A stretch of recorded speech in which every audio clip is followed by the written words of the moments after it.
La lune qui avait oublié de sourire. La nuit était calme, trop calme. Elva regardait par la fenêtre de la petite maison où elle dormait avec Nino et Maël. D'habitude, la lune était pleine, brillante. Elle faisait danser des reflets argentés sur les murs du village.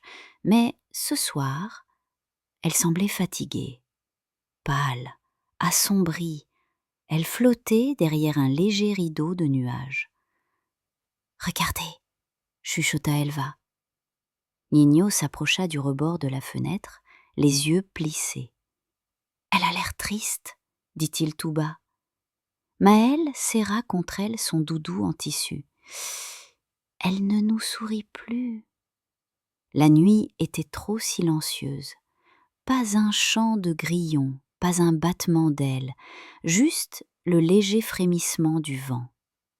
Elva regarda ses amis et proposa « Peut-être qu'on pourrait aller la voir. » « Aller la voir ?» répéta Nino, intrigué. « On pourrait prendre la montgolfière du village, celle qu'on a réparée l'an dernier.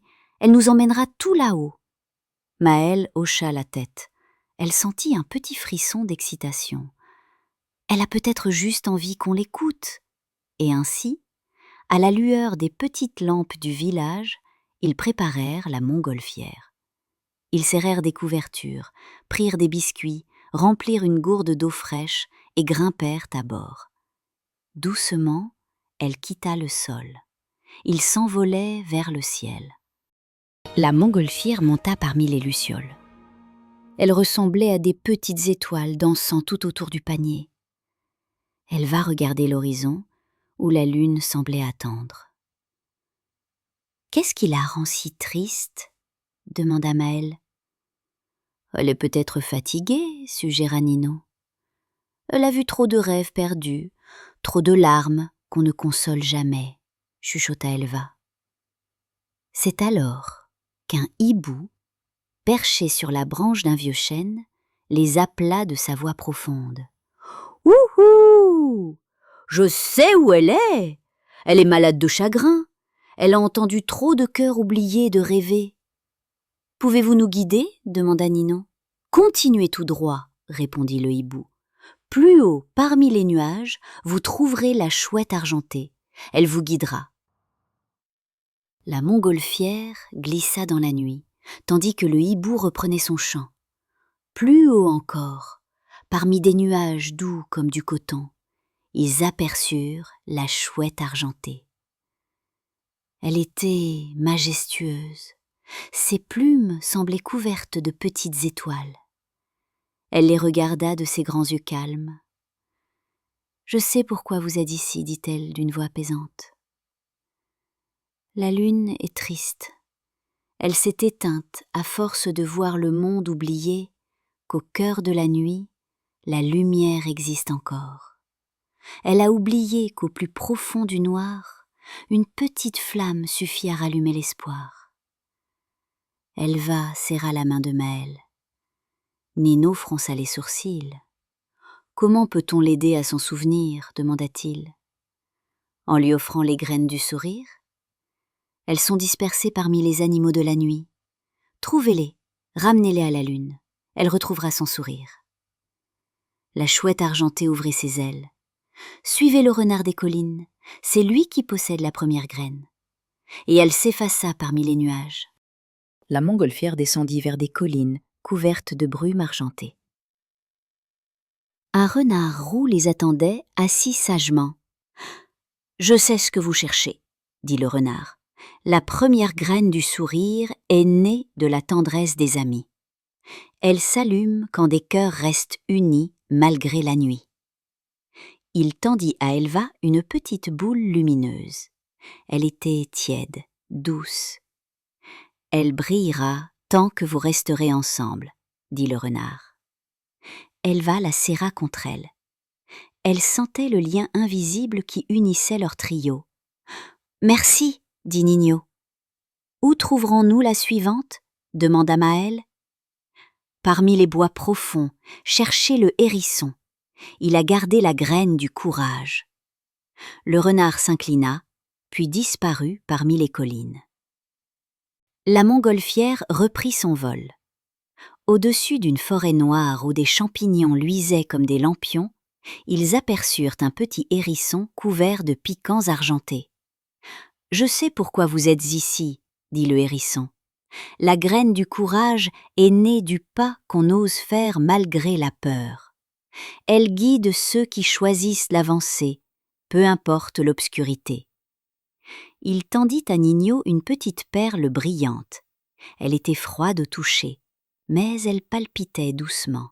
« Elle guidera vos cœurs, » dit le hérisson. « Elle guidera vos rêves jusqu'au bout du voyage. »« Merci, petit hérisson, » dit Nino. « Où trouverons-nous la troisième graine ?» demanda Maëlle. « Suivez la rivière Éluciole, » répondit le hérisson. « Elle coule parmi les collines argentées. Là vous attend la biche du soir. Elle a gardé la graine de l'espoir. » La montgolfière reprit son vol, tandis que le hérisson disparaissait parmi les fougères. Plus haut, la rivière des Lucioles brillait comme une traînée d'or liquide. Des petites lumières flottaient à sa surface. Sur la berge, une biche argentée attendait. Elle était fine, élégante, et elle les regarda arriver sans un bruit. « Je sais ce que vous cherchez, » dit-elle. « La troisième graine du sourire est née de l'espoir que rien n'est jamais fini. Elle appartient à ceux qui regardent l'horizon sans jamais renoncer. » Elle s'approcha de Maëlle et ouvrit un petit coffre où reposait une boule de lumière dorée. « Elle vous appartient à présent. Elle est le lien entre vos rêves et la nuit. » Maëlle la prit précieusement. Elle était chaude, légère. Elle brillait plus fort que toutes les lucioles réunies. « Merci, » chuchotèrent les trois amis. « La lune vous attend, » dit la biche en inclinant la tête. La montgolfière s'élança à nouveau, plus haut encore, jusqu'au seuil du ciel. La lune était là, plus sombre que jamais. Elle semblait perdue parmi les étoiles, incapable de retrouver sa lumière. Elva, Nino et Maëlle serrèrent fort les petites graines du sourire. Ensemble, ils les tendirent vers elle. Aussitôt, une lueur douce enveloppa la nuit. La tendresse du renard, le courage du hérisson, l'espoir de la biche. Tout se mit à chanter, tout vibra. La lune ouvrit les yeux, lentement. Elle regarda les enfants, émus. « Je vous remercie, petites âmes du soir, » chuchota-t-elle. « Je sais à présent que malgré la nuit, malgré le poids du silence, quelque part bat un petit cœur, prêt à rallumer la lumière. » Et elle s'illumina. Elle retrouva son sourire argenté. Elle redevint pleine, brillante, douce comme un regard de maman. Elva, Nino et Maëlle regardèrent la lune redevenue radieuse. Elle semblait leur sourire, elle semblait dire « Jamais je n'oublierai vos petites graines de lumière, jamais je n'oublierai qu'au bout du chemin sombre brille toujours une étoile. » La montgolfière reprit le chemin du village. Elle passa parmi les nuages, salua la chouette argentée, le renard roux, le hérisson du bois profond, la biche des lucioles. Chacun leur fit signe, comme des amis qu'on n'oubliera jamais. De retour à la maison, Elva, Mignot et Maëlle s'endormirent côte à côte, bercés par la lumière douce de la lune. Elle veillait à présent sur eux, plus forte que jamais. Elle veillait sur tous les enfants du monde.